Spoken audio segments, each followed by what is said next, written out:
All right, guys. Good morning. You're here at my house. It's like COVID all over again or something almost. So today we are talking more about the bureaucracy. Man, this is a heck of an opening slide. It's a relic from last year.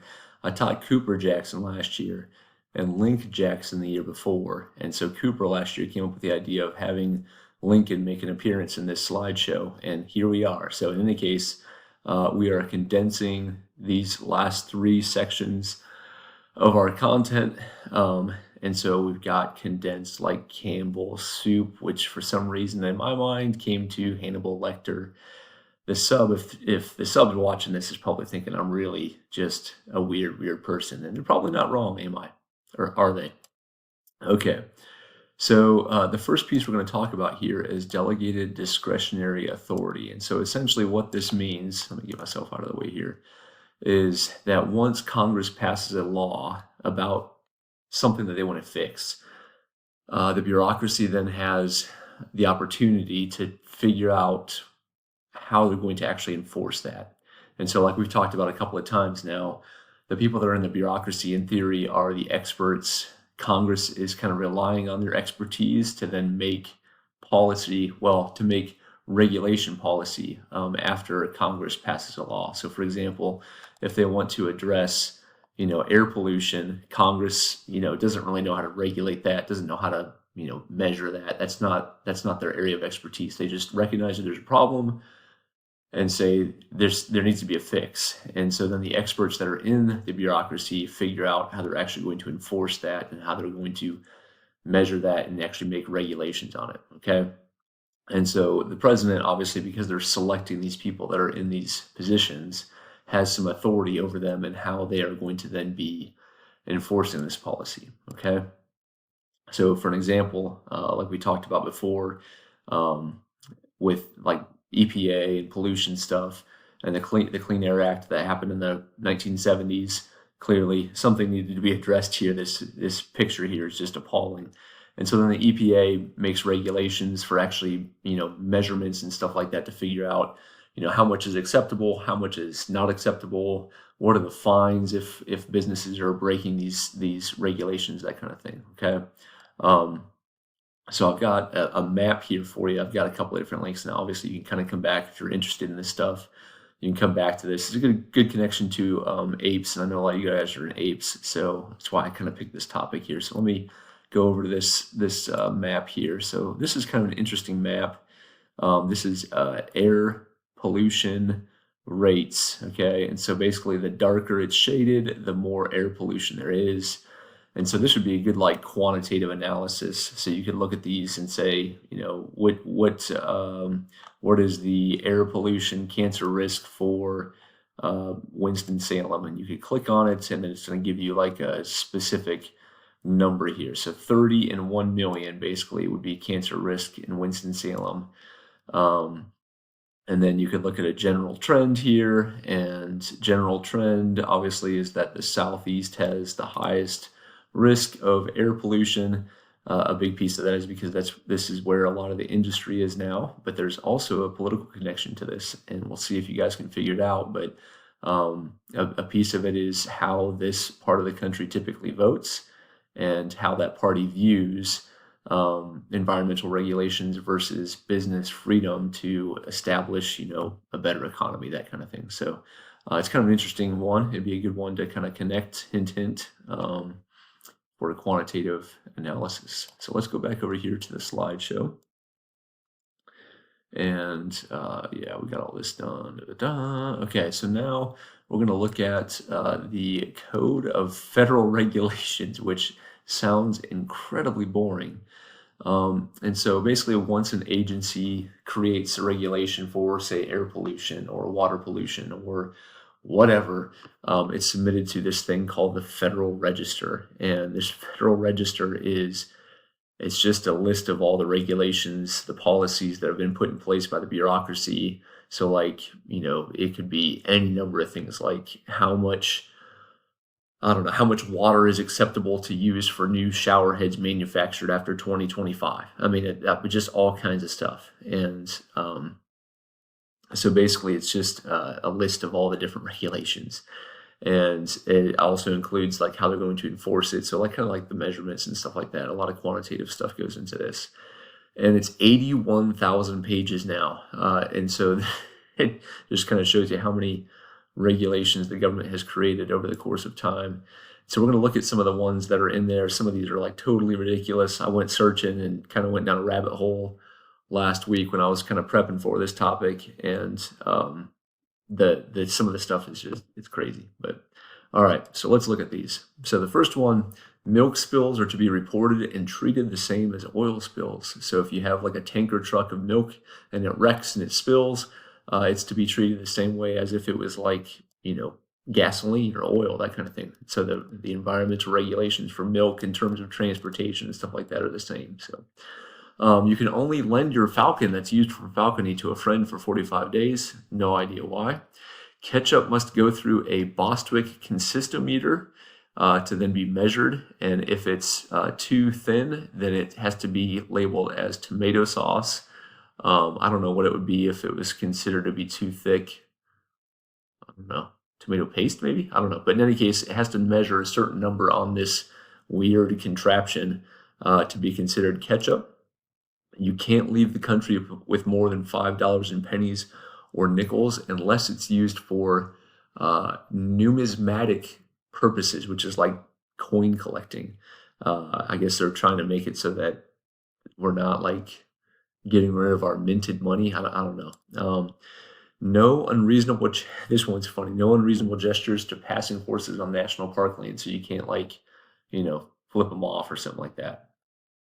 There's also maximum and minimum measurement requirements for different styles of pasta. So if the pasta, is a certain diameter thick, then it's spaghetti. If it's certain diameter thick, then it's angel hair, that kind of thing. If it's a certain shape, it's fettuccine, and there's like a standardization process, and the government actually regulates that, which is like, holy cow.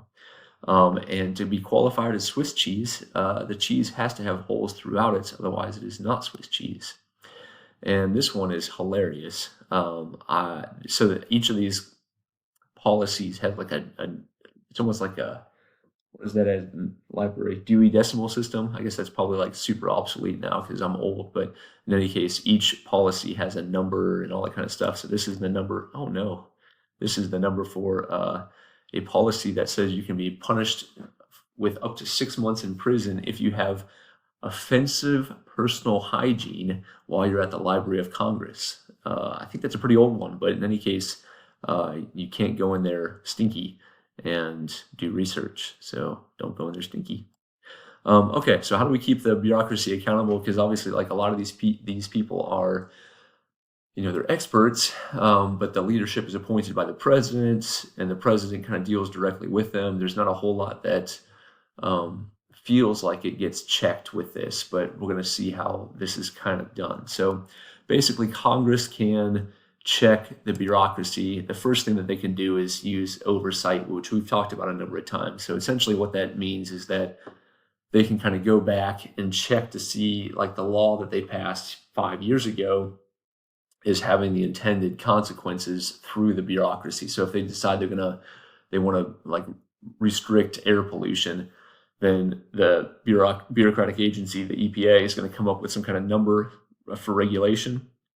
And then, 5 years down the line, 10 years down the line, Congress is going to look at air pollution and see if it's having the intended consequences. And if it's not, then they're going to, basically tell the bureaucracy, tell the president that there needs to be some changes made. Okay.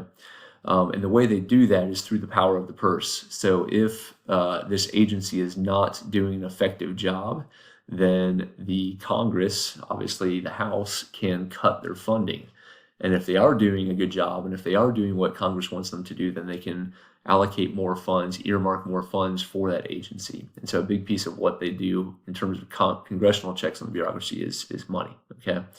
The president, obviously the president gets to appoint these people, and they have some leeway in terms of removing these people from office and stuff like that, because they're obviously acting as the chief executive, the CEO of the country, and so they have some authority in terms of removing people, but they also have some authority in terms of like when the president sets forward their budget that then goes to Congress.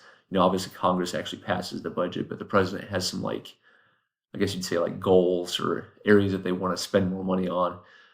When they do that, they can prioritize spending on certain areas. So like right now, obviously Trump is trying to limit the scope of the Department of Education. And so when he's submitting his budget kind of allocations or his goals for the budget to the House, that's going to be cutting way back on that. It could be cutting way back on some of the other agencies as well. So they're the president's kind of setting forward like what they're hoping to spend money on. And then a big piece of this is the OMB. So they're the ones that actually like advise the president and kind of work with Congress to some extent on the budget, and they just kind of make sure that the money is being spent where it's supposed to be spent. So they're kind of like the accountants for the federal government, and they're holding Congress, the president, accountable to some extent. Okay, so this is one of the few agencies you will actually need to know. There's not a whole lot of specific ones. Like you probably need to know kind of like what the EPA does or the Department of Education does. That's pretty straightforward, but the OMB is a good one to know. I feel like there was a multiple choice question a couple years ago on the exam about the OMB. So in any case, you might want to go back and do a little bit of reading on this because like I said, this is super condensed, okay? Skip the video, we don't need that. All right. Okay, so outside sources and the courts have some way to check the bureaucracy. The first thing is that the Supreme Court can declare bureaucratic like regulations and policy decisions as unconstitutional. That doesn't happen very often because typically if it makes it to the point where the bureaucracy is starting to enforce something, that would mean that Congress has had it in place for a little while because that takes a little bit of time, like government does. And so the Supreme Court would typically have already kind of had an opportunity probably to look at this law. So this is not a very solid check, okay? Now, what citizens can do is they can act as whistleblowers to expose things that are going on with the government that is not not doing what it's supposed to be doing. Okay, for example, I just read an amazing book. I'll bring it to class, our next class, and it was about the TVA, the Tennessee Valley Authority, which is like it was established during the Great Depression, and they're like hydroelectric coal power company that is tied to the federal government. But in any case, they had a big coal ash spill in Tennessee, and all the coal that had been burnt at this massive power plant in Tennessee was being held in this like massive pond. And it's like all this, I don't know, like slurry of coal ash, and the dam broke, and like millions upon millions upon millions of tons of this like coal ash like washed down this river and polluted, just crazy amounts of this river. Anyways, the EPA, the TVA, they were all kind of monitoring this stuff in the cleanup, and they didn't do a very good job. And so like almost 60 of the workers that were there for the cleanup ended up dying of cancer within 10 years. And so there's all these lawsuits. And so basically that is this citizen action. They're suing the government and suing the TVA in this case, basically saying that they did not do their job. They did not protect the people that were working there. And so in any case, there's some really good whistleblower movies. And if we have some time, we'll watch one of these after the AP exam. So hooray.